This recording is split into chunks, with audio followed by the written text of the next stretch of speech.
Hello everyone, welcome to true IAS and PCS. तो दोस्तों, हम लोग कॉन्स्टिट्यूशनल बॉडीज़ को देख रहे थे और ये वाली जो कॉन्स्टिट्यूशनल बॉडी है जिसके बारे में हम स्टार्ट कर रहे हैं, chapter number 50, special officer for linguistic minorities. आप में से शायद से पहली बार आप सब लोग ये सुन रहे होंगे शायद से, ये वाली कॉन्स्टिट्यूशनल बॉडी का नाम special officer for linguistic minority. सुना है आज से पहले कभी अखबारों में, कभी करंट अफेयर में, या फिर कभी जाना है इसके बारे में किताबों वगैरह में? नहीं ना? तो ये भी एक कॉन्स्टिट्यूशनल बॉडी है। ओके, हमने अभी तक कंप्लीट कर लिया election commission, UPSC, SPSC, finance commission, GST council, national commission for schedule caste, schedule tribe, backward classes. अब बात करते हैं special officer for linguistic minorities. Constitutional provision देखते हैं। देखो, ओरिजिनली जब ओरिजिनल संविधान जो बना था ना, वहाँ पर किसी भी प्रकार की कोई प्रोविजन नहीं थी with respect to special officer for linguistic minorities. अच्छा, इस ऑफिसर की ओरिजिनल प्रोविजन तो नहीं थी संविधान में, लेकिन संविधान में एक आर्टिकल के तहत कोई एक स्पेशल ऑफिसर बनाया गया था क्या, फॉर द वेलफेयर ऑफ एससीज एंड एसटी।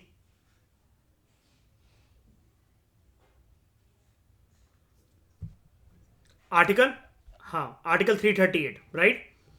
लेकिन जब हम इस पोस्ट की बात कर रहे हैं, इस बॉडी की बात कर रहे हैं, special officer for linguistic minority, original constitution में ऐसा कोई भी प्रोविजन नहीं था। ओके, लिंग्विस्टिक माइनॉरिटी का मतलब क्या होता है? लिंग्विस्टिक माइनॉरिटी एक ग्रुप ऑफ पीपल को डिनोट करने के लिए टर्म यूज करी जाती है जिनकी मदर टंग जो होती है वो डिफरेंट होती है, जो कि उस राज्य में बोलने वाले जो लोग होते हैं मेजॉरिटी जनसंख्या के, उनसे अलग होती है। इसलिए लिंग्विस्टिक मेजॉरिटी नाम नहीं है, नाम क्या है? Linguistic minority. समझ गए ना? It is a group of people जिनकी जो मातृभाषा होती है वो अलग होती है from that of the majority in the state और part of the state. Linguistic minorities, इसका मतलब अलग अलग राज्यों में अलग अलग हिसाब से होते होंगे, राइट। जैसे एक एग्जांपल देता हूं। शाइनी, आप बंगाली बोल लेते हो?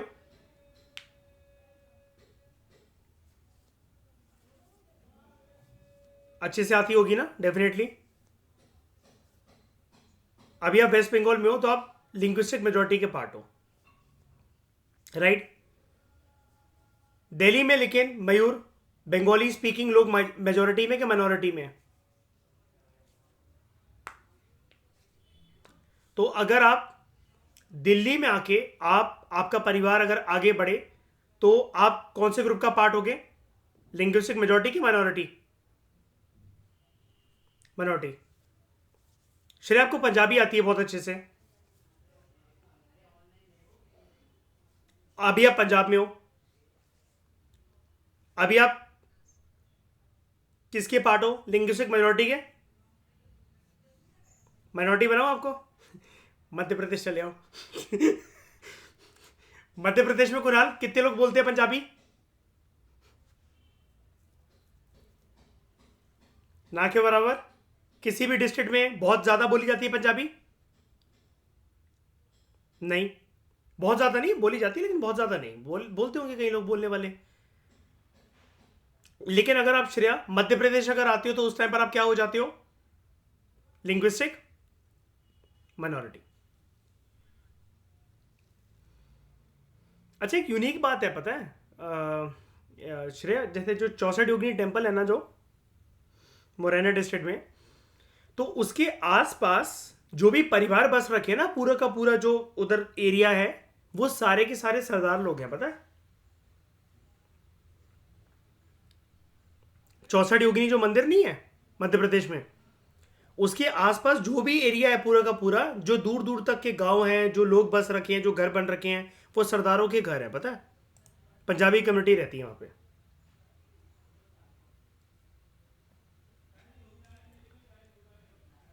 तो लिंग्विस्टिक माइनॉरिटीज जो है, they are determined on state wise basis, right. अभी मैंने आपको एग्जांपल दे दिया, शाइनी और श्रेया का क्लियर हो गया होगा। तो later the states reorganisation commission, SRC क्यों बनी थी जरा मुझे बताना?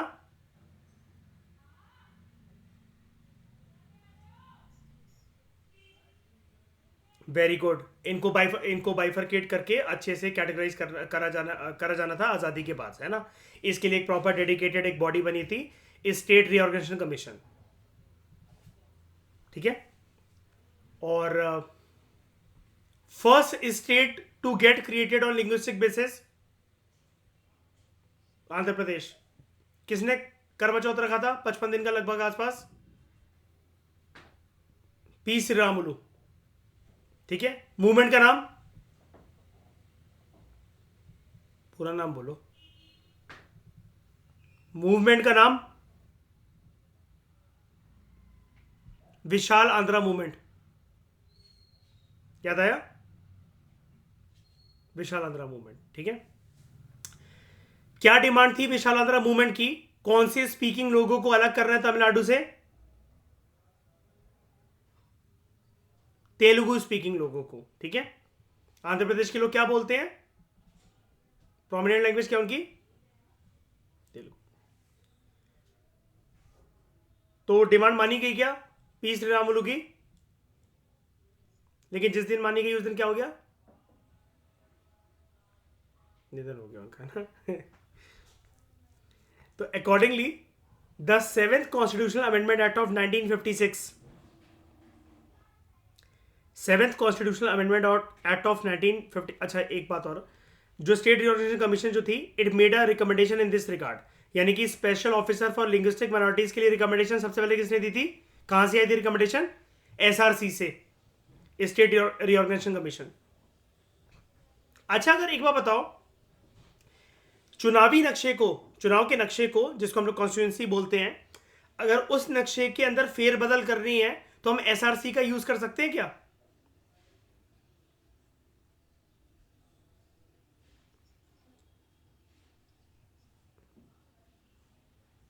मैं ये कह रहा हूं चुनावी माहौल नहीं, सॉरी, जो कॉन्स्टिट्यूंसी होती है, पॉलिटिकल मैप को अगर इंडिया के चेंज करना है, अगर हमें विधानसभा और लोकसभा के इलेक्शन कंडक्ट करवाने के लिए हम एसआरसी का यूज नहीं कर सकते क्या? बिल्कुल भी नहीं। किसका यूज करें? डेलिमिटेशन कमीशन का। इसका यूज कहां होता है?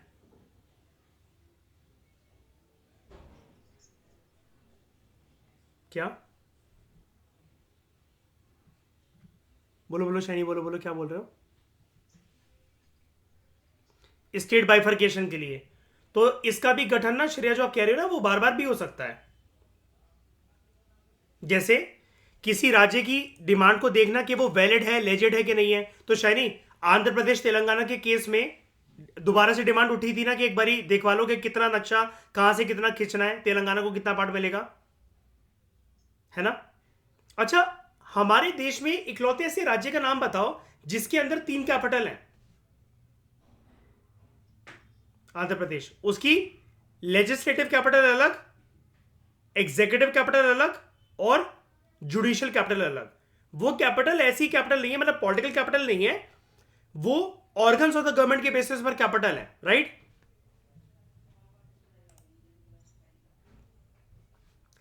तो state reorganisation commission, it made a recommendation this regard. Accordingly 7th constitutional amendment act of 1956, it inserted a new article, article 350 B. Article 350 B कौन से पार्ट में? Part 17,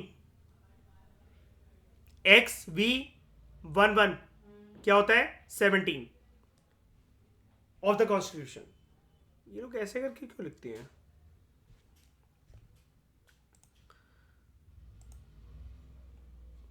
part 17 is entitled as official language. इसका नाम क्या है? Part 17 का official language, and it consist of 4 chapters. Article 350 B is contained in the fourth chapter entitled as special directives। तो चलो एक बार के लिए चल के देखते हैं कौन सा अमेंडमेंट एक्ट था।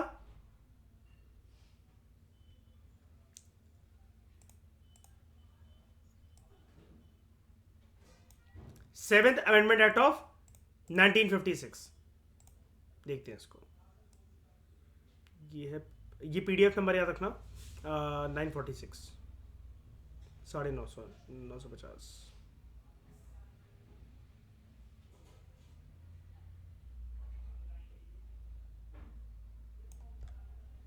7th ना, 11th, 8th, 7th, ये मैं पहले भी आपको पढ़ा चुका हूं. 7th amendment act of 1956. तो it abolish the existing classification of states into 4 categories. पहले स्टेट्स कैसे क्लासिफाई होती थी? Part A, part B, part C, part D. इस ए, बी, सी, डी इस क्राइटेरिया को खत्म करके क्या आया? 14 स्टेट्स और 6 यूटीज वर क्रिएटेड. पढ़ाया था ना मैंने पोस्ट इंडिपेंडेंस के पहले चैप्टर में. ये P Sriramulu, Vishal Andhra movement, state reorganisation commission and 14 states and 6 UTs. इसी अमेंडमेंट एक्ट के थ्रू हाई कोर्ट की जुरिस्डिक्शन एक्सटेंड करी गई to UTs. It provided for the establishment of a common high court for 2 और more states and it provided for the appointment of additional and acting judges of the High Court. Additional and acting judges of the High Court.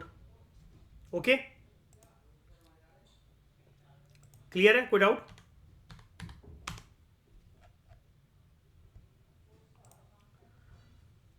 तो this article contains the following provisions. कौन सा article की बात हो रही है? Article 350B in part 17. That there should be a special officer for linguistic minorities. इसको कौन अपॉइंट करेगा?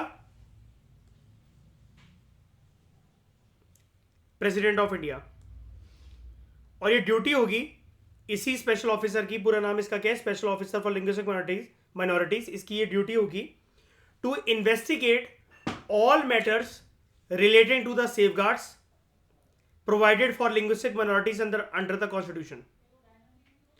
इसकी ड्यूटी होगी कि इन्वेस्टिगेट करे उन सभी मैटर्स को कि लिंग्विस्टिक माइनॉरिटीज के लिए उनके राइट्स को सेफगार्ड करने के लिए संविधान के अंदर क्या क्या चीजें गिवन है. ये वाली बात तो हर एक कॉन्स्टिट्यूशनल बॉडी में कॉमन है ना, कि सेफगार्ड्स जो है किसी भी माइनॉरिटी सेक्शन के लिए, बैकवर्ड सेक्शन के लिए, है ना, ये देखे जाएंगे और उस पर फिर रिकमेंडेशन दी जाएगी प्रेसिडेंट को. तो कॉन्स्टिट्यूशन सेफगार्ड लिंग्विस्टिक माइनॉरिटीज के क्या है, इसको हम चैप्टर नंबर 65 में पढ़ेंगे बाद में. तो ये जो है special officer for linguistic minority, he would report to the president upon those matters at such intervals as the president may direct. जब प्रेसिडेंट को बोलेगा कि हाँ मुझे बताओ लिंग्विस्टिक माइनॉरिटीज का कौन से स्टेट में क्या क्राइटेरिया चल रहा है, कॉन्स्टिट्यूशन सेफगार्ड्स उनके पास कितने अवेलेबल है, क्या हमें उनको और ज्यादा कॉन्स्टिट्यूशन सेफगार्ड देने की आवश्यकता है कि नहीं है, उनके राइट सिक्योर हो पा रहे हैं कि नहीं हो पा रहे हैं, उनकी लैंग्वेज जो है जिसको वो अपना एक तरीके से ट्रेडिशन और कल्चर का पार्ट मानते हैं, क्या वो प्रिजर्व्ड है कि नहीं है. लैंग्वेज आपके कल्चर और ट्रेडिशन का पार्ट होती है कि नहीं होती है? बताओ. आप अपनी भाषा को प्रिजर्व करके रखना चाहते हो कि नहीं चाहते हो? अगर बोलने वाले 1 करोड़ लोग हैं जो कि एक अलग लैंग्वेज बोल रहे हैं जो कि आपकी लैंग्वेज से अलग है, तो आप अपनी लैंग्वेज को भूलने के लिए तैयार हो उन 1 करोड़ लोगों का साथ देने के लिए? लगाव है ना. एंड अटैचमेंट लीड्स टू, किसने बोला? मैं नहीं बोल रहा हूं. किसने बोला? बुद्धा ने. तो he would report to the president upon those matters at such intervals as the president may direct. राष्ट्रपति जो होंगे उसके बाद क्या करेंगे? ही और she will place all such matters, all such reports before each house of the parliament and send to the governments of the state concern. यहां पर इस केस के अंदर, इस चैप्टर के अंदर, where it comes to special officer for linguistic minorities, parliament के सामने रिपोर्ट रखी जाएगी. ये तो चलो एक नेसेसिटी, एक कंडीशन है, लेकिन पार्लियामेंट के सामने रिपोर्ट रखी जाने से भी ज्यादा इंपॉर्टेंट ड्यूटी क्या है प्रेसिडेंट की? मैं ऑब्लिगेशन की बात नहीं कर रहा. मतलब लिंग्विस्टिक माइनॉरिटी कहां देखने को मिलेगी आपको? पार्लियामेंट का पार्ट है वो न्यू दिल्ली का पार्ट है, सेंट्रल गवर्नमेंट का पार्ट है. ये तो राज्य की, ये तो राज्य के ऊपर वो है, उसका मुद्दा है, अलग अलग राज्य का, है ना. अभी हमने देखा था ना यहां पर ये वाली चीज, इसके कंसेप्ट को समझने के लिए. Linguistic minorities are determined on the state wise basis. Example दिया था मैंने.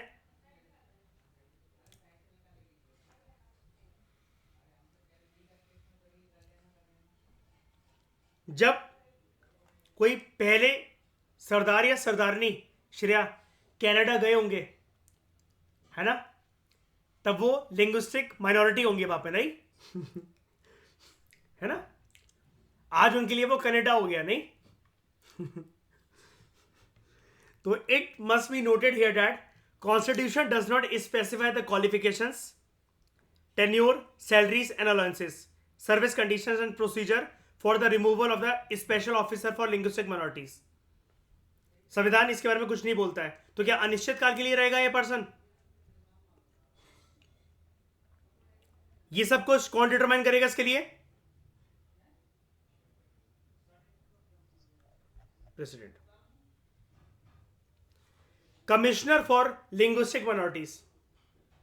In pursuance of the provisions of Article 350B of the Constitution, the office of the Special Officer for Linguistic Minorities was created in 1957 using the provision of Article 350B. क्या post create हुई? Special officer for linguistic minorities. इस person की post कुछ ऐसी है that he serves as a kind of commissioner for linguistic minorities. उनके issues को देखता है, उनके पास क्या कॉन्स्टिट्यूशनल राइट्स अवेलेबल हैं, सेफगार्ड्स अवेलेबल हैं, वो पर्याप्त है कि नहीं है. ठीक है. The commissioner has his headquarters at Allahabad, UP. Main headquarter कहां पर है? इलाहाबाद, यूपी, उत्तर प्रदेश. ये आपके लिए टॉपिक नया होगा ना, पूरा कभी नहीं सुना होगा ना इसके बारे में. ये सब 3 रीजनल ऑफिसेज भी हैं. कहां पर? बेलगांव, कर्नाटका. बेलगांव और गांधी जी का क्या था संबंध है?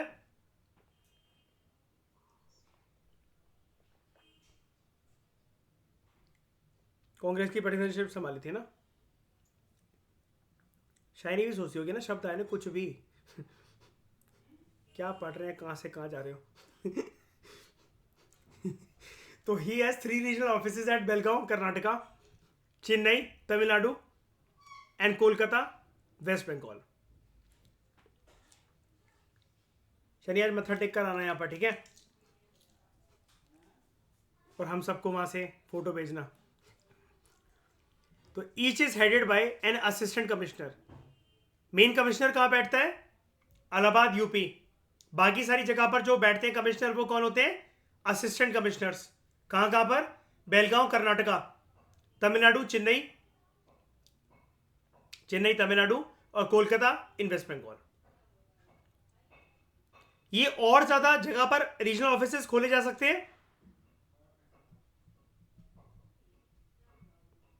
उसमें क्या दिक्कत है ना?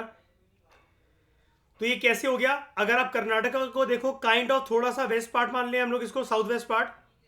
यूपी को नॉर्दर्न पार्ट मान लें, चेन्नई को सदर्न पार्ट मान लें, और ईस्टर्न पार्ट कोलकाता को. ये थोड़ा सा कर्नाटका वाला पार्ट फिर भी थोड़ा सा मैं आपको बोल देता हूं साउथ वेस्ट वाला पार्ट, है ना? क्लियर है? इनमें से कमिश्नर कहां बैठ रहा है? नॉर्दर्न जोन में, इलाहाबाद, यूपी. बाकी सारी जगह पर क्या है?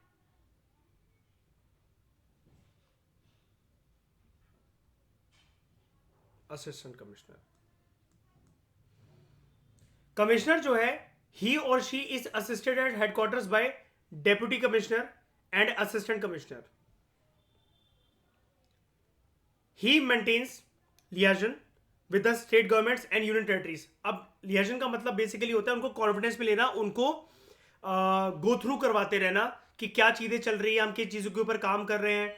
और यहां पर इस पर्सन की और इसकी टीम की जिम्मेदारी, ड्यूटी, क्या ये सब कुछ बढ़ सकती है? अगर मैं आपको एक सिचुएशन दूं,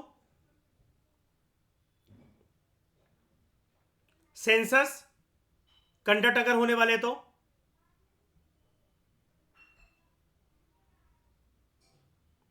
रिपोर्ट नहीं निकल सकती क्या सेंसस में? लिंग्विस्टिक माइनॉरिटीज कितनी, इस राज्य के अंदर लिंग्विस्टिक माइनॉरिटी ग्रुप कितना है, कौन सी भाषा बोलने वाले लोग लिंग्विस्टिक माइनॉरिटी का पार्ट हैं, उनकी जनसंख्या कितनी है. उसकी बेसिस पर अगर वो नंबर ही नहीं होंगे, मैंने आपको बताया था सेंसस एक बहुत इंपॉर्टेंट चीज होती है, सेंसस एंड सर्वे। उन्हीं के नंबर्स के बेसिस पर सरकार जो है वो policies, programs, schemes and initiative चलाती है। सरकार को कोई रातों रात सपने नहीं आते हैं कि इनके लिए हमें काम करना है। सरकार के पास नंबर आए होंगे तभी श्रेया सरकार ने स्कीम लॉन्च करी होगी ना, जियो पारसी एंड जियो पारसी 2.0। और 2.0 है मयूर, पता नहीं वाली बात, मैं मन से नहीं बोल रहा हूं ये खुद से। हर चीज शाइनी 2.0 मेरा मजाक नहीं होता है, सच में है वो स्कीम, है ना। तो he maintains liaison with the state governments and UTs through nodal officers appointed by him. यानी कि इनका स्टाफ, मैनेजरियल स्टाफ बहुत एक्सपेंडेड है ना कमिश्नर का। सेंट्रल लेवल पर commissioner falls under the ministry of minority affairs because he is a special officer, he is a commissioner for linguistic minorities, ministry of minority affairs. तो कल को अगर आप मिनिस्ट्री ऑफ माइनॉरिटी अफेयर्स के अंदर अगर secretary हो तो क्या आप ये वाली पोस्ट पर जा सकते हो क्या?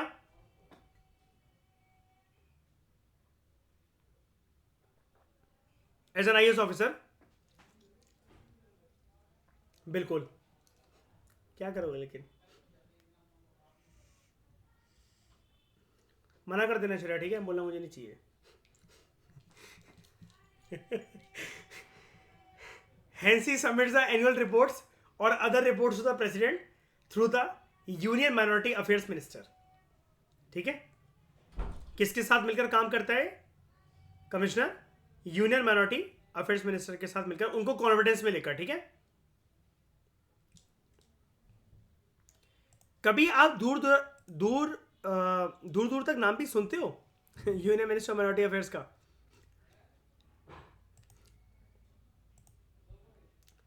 सो फार 52 रिपोर्ट्स हैव बीन प्रेजेंटेड। सवाल मेरा ये है मयूर, कहां है ये रिपोर्ट?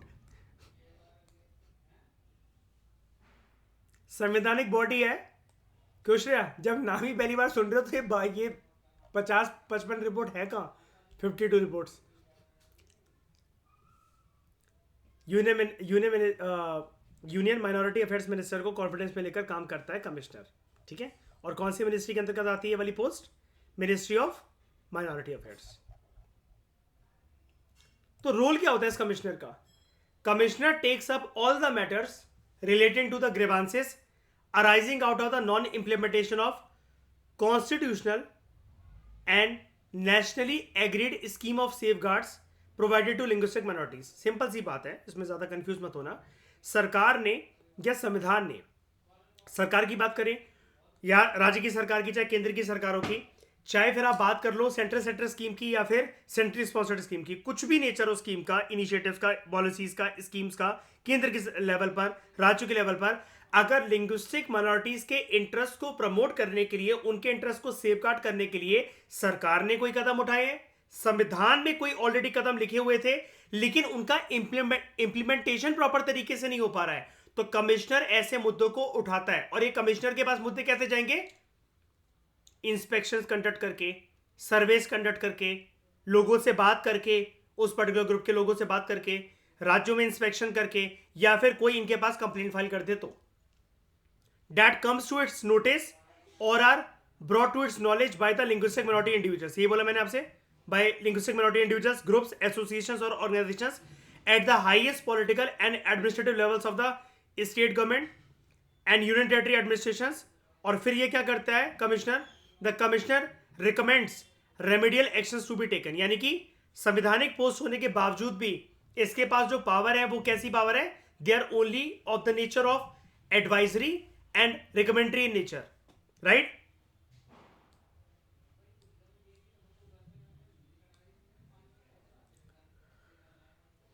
इंडिया 2013 पब्लिकेशन डिवीजन से पेज 1012 से लक्ष्मीकांत ने वाली लाइन उठाई है। ये इंडिया 2013 क्या होता है? इंडिया ईयरबुक निकलती है सर, अगर आपको पता हो ये वाली बात।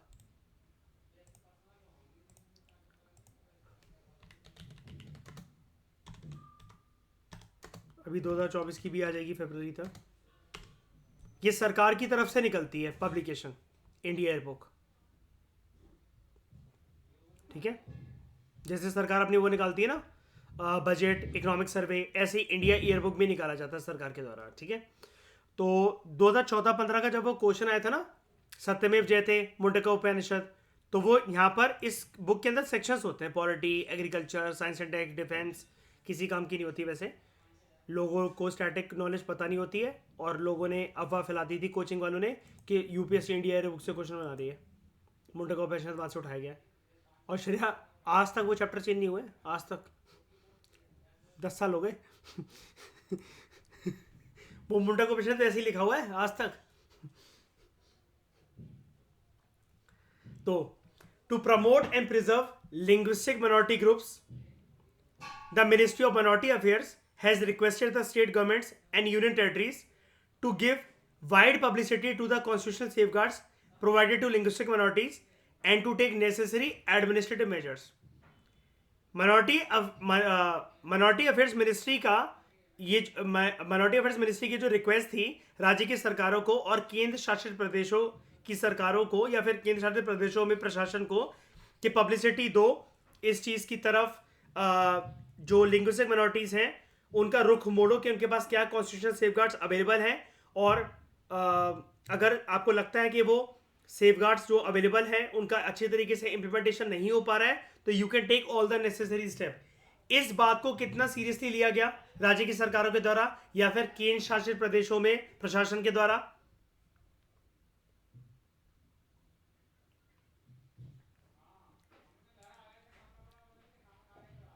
आप ही देख लो कितनी पब्लिसिटी मिली होगी, पहली बार सुन रहे हो ना चैप्टर को, है ना, क्या ही पब्लिसिटी है। State governments and union territory administrations, they were urged to give priority to the implementation of the scheme of safeguards for linguistic minorities। जैसे कि मैंने अभी आपसे बोला कि देखो जो जो उनके लिए सेफगार्ड्स, पॉलिसीज, स्कीम्स, इनिशिएटिव्स, कोई भी चीज़ें जो उनके लिए अवेलेबल है लिंग्विस्टिक माइनॉरिटीज के लिए उनको प्रोवाइड करवाई जाए इन terms of schemes, policies, safeguards. ठीक है, कोई योजना में उनको एनरोल करवाना है, कोई मॉनिटरी स्कीम है अगर उसके अंदर एनरोल करवाना है, कोई लाभ मिल रहे हैं अगर उनको, तो उनसे उनको फैमिलियर करवाओ।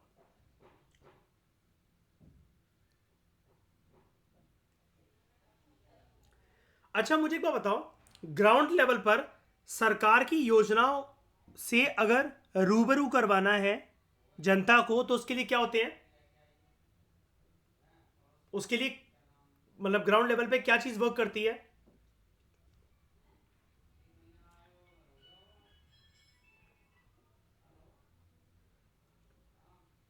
बताओ ग्राउंड लेवल पे क्या चीज वर्क करती है? भूल गए? ये नाम सुना है, कॉमन सर्विसेज सेंटर्स का, सीएससीज का, जुडिशरी वाले चैप्टर के अंदर पढ़ाया था। लोगों को बताना उनके अधिकार से, अगर वो लोग वंचित हैं तो फैमिलियर करवाना, कोई फीस नहीं लेना, लोगों तक टेक्नोलॉजी को पहुंचाना, आधार कार्ड बनवाना लोगों का, उनको ये बताना कि जो जो भी तुम केस लड़ना चाहते हो उसका प्रॉपर प्रोसीजर क्या होगा। यहाँ पर फिर कुछ कुछ वकील भी अपना योगदान देते हैं कि वो टॉप के दिग्गज जो वकील होते हैं वो उनका केस फ्री में लड़ते हैं। मैंने जुडिशरी वाले चैप्टर के अंदर बहुत अच्छे से बताया था आपको कॉमन सर्विस सेंटर्स के बारे में, अगर आपको याद हो तो। ग्राउंड लेवल पे जब लोगों को गांव वगैरह में या बहुत ज़्यादा दूर दराज का कोई देहाती वाला कोई इलाका है जहाँ पर लोगों को कुछ भी नहीं पता और उन लोगों से उनकी भाषा में शायद से ही कोई बात कर पाए बिकॉज वो उस राज्य के अंदर लिंग्विस्टिक माइनॉरिटी का पार्ट है। लेकिन खैर लिंग्विस्टिक माइनॉरिटी के टॉपिक को एक मिनट के लिए साइड हटाओ।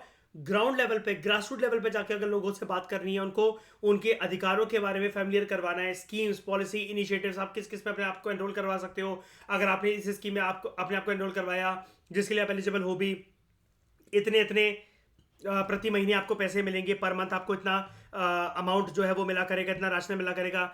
इन सब चीज़ों से वाकिफ करवाने का लोगों को काम किसका होता है? ग्रास रूट लेवल पर, ग्राउंड लेवल पर कॉमन सर्विसेज सेंटर का, right. State governments and union territory administration जो होते हैं, they are urged to accord priority to the implementation of the scheme of safeguards for linguistic minorities.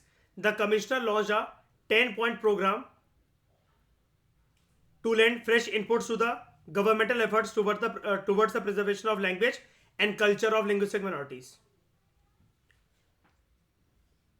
तो special officer for linguistic minorities या फिर commissioner for linguistic minorities ने क्या करा था? इन सब चीजों को अच्छे से इंप्लीमेंट करने के लिए ही लॉन्च्ड अ 10-point program। ताकि सरकार जो भी प्रयास कर रही है वो प्रयास जो है वो बेकार ना जाए।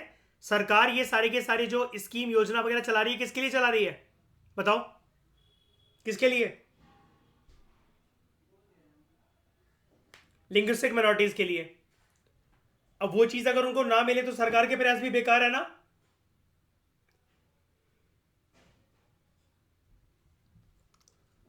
इसलिए कमिश्नर ने कोशिश करी कि लोगों को उनके अधिकार मिले, उनको ये कॉन्स्टिट्यूशनल सेफगार्ड्स मिले, पॉलिसी सेफगार्ड्स मिले, ताकि अपने लैंग्वेज और कल्चर को प्रिजर्व कर सके।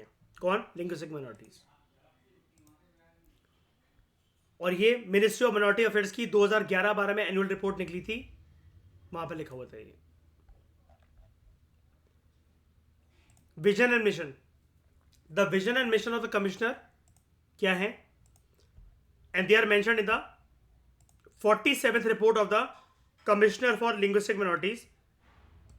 जुलाई 2008 से लेकर जुलाई 2010 तक ये रिपोर्ट प्रिपेयर करी गई थी, पब्लिश करी गई थी।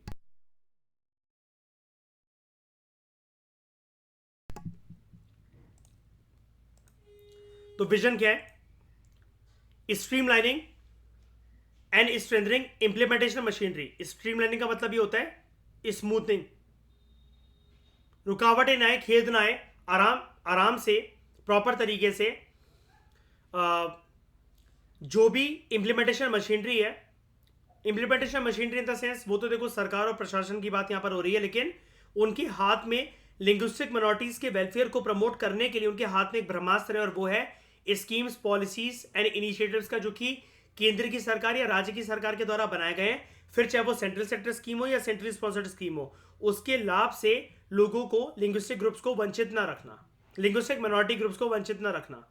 ऐसा नहीं कि उनको वो लाभ मिल ही नहीं रहे हैं, या फिर कॉन्स्टिट्यूशनल सेफगार्ड्स अवेलेबल है और फिर भी अगर लिंग्विस्टिक माइनॉरिटी ग्रुप्स का शोषण हो रहा है, उनको नहीं पता कि उनको अपने अधिकारों की लड़ाई कैसे लड़नी है, कोर्ट ऑफ लॉ का सहारा कैसे लेना है, तो ये सब चीज़ें जो है उनसे लिंग्विस्टिक माइनॉरिटी ग्रुप्स को रूबरू करवाना, फैमिलियर करवाना।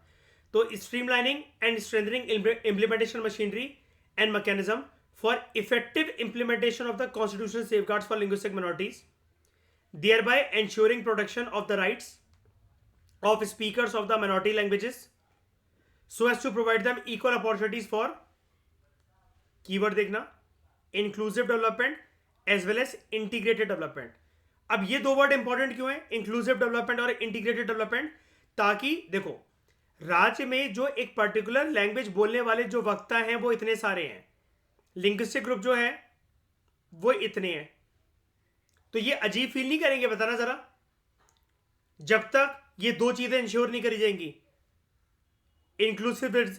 इंक्लूसिवनेस और इंटीग्रेट ना करा जाए, जब तक इनको। मैंने कल आपको एक चीज बताई थी ना, जब कोई भी माइनॉरिटी ग्रुप किसी एक मेजॉरिटी ग्रुप में जाने की कोशिश करता है, सोशियोलॉजिकली उसको क्या कहते हैं हम लोग?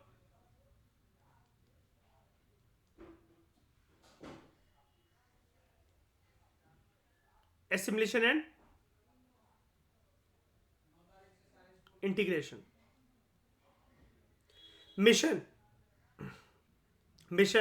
to ensure that all the states and UTs effectively implement the constitutional safeguards और nationally agreed scheme of safeguards, मतलब जो भी केंद्र सरकार ने, राज्य की सरकारों ने आपस में मिलकर जो भी स्कीम्स, योजना, पॉलिसी बनाई है, या संविधान में जो ऑलरेडी सेफगार्ड्स अवेलेबल है in terms of articles, in terms of various provisions, in terms of supreme court judgements also.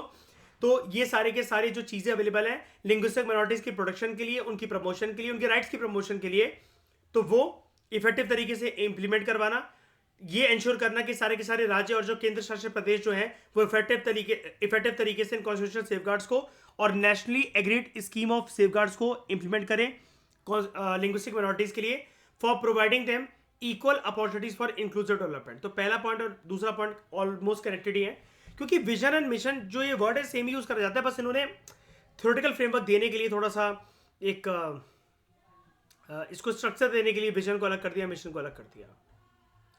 तो बात करें फंक्शंस एंड ऑब्जेक्टिव्स की। Functions and objectives of the commissioner are as follows.